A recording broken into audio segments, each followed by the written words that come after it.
అక్కలు మనకు వాళ్ళకి అక్కెరు ఉన్నట్టుగా రాజిరెడ్డినో వాళ్ళనో సర్పంచ్నో ఎవరిని నడుచుకొని తీసుకోపోయే ఇంట్లో ఏమోనే అమ్మాయి వాళ్ళు ఎందుకు అట్లా చేస్తారో నాకు అర్థమైతలేదే. ఇంత ఆనందం చెప్తాళ్ళు ఈ రోజు వరకు నాకు ఒక్క ముచ్చట చెప్పలేదు. ఫోన్ను స్విచ్ ఆఫ్ చేసుకొని పెట్టుకుంటాళ్ళు. మన ఊర్లో శంకర్ గారు చూసినావా, ఆ శంకర్ గారు చెప్తే నాకు వాళ్ళ గురించి తెలిసింది. ఏమో బిడ్డ వాళ్ళు తీసుకొని కానీ వాళ్ళ తెరువుకైతే పోకు వాళ్ళ జోలికి పోకు. నీకు ఏమైనా పైసలు అవసరం ఉంటే నేను ఇస్తా. మనకెందుకంటే అనేంది అమ్మ, నాకు అవసరం ఉంటే నేను పైసలు నిన్ను అడుగుతా, లేకుంటే ఇక బయట ఎక్కడైనా పుట్టించుకుంటా. కానీ ఇట్లాగే యాప్లలో లోన్ తీసుకొని గట్రా చిల్లర చేస్తా చేయను. ఇప్పుడు పోతాన మరికా అన్నారట, వాళ్ళు ఎందుకు అట్లా చేసినా వాళ్ళ సంగతి చెప్తా పోయి. ఇక సరే బిడ్డ పోతే కానీ లొల్లులు అయితే పెట్టుకోకుండా నిమ్మలంగా మాట్లాడుకోండి. సరేనే అమ్మా.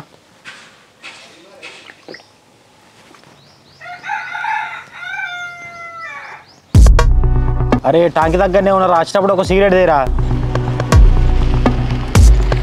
సరే తొందర రారా. శంకర్, నీకోసమే ఇంటికి వెళ్తున్నా. నీతో మాట్లాడడానికి నీ నెంబర్ లేదు నా దగ్గర.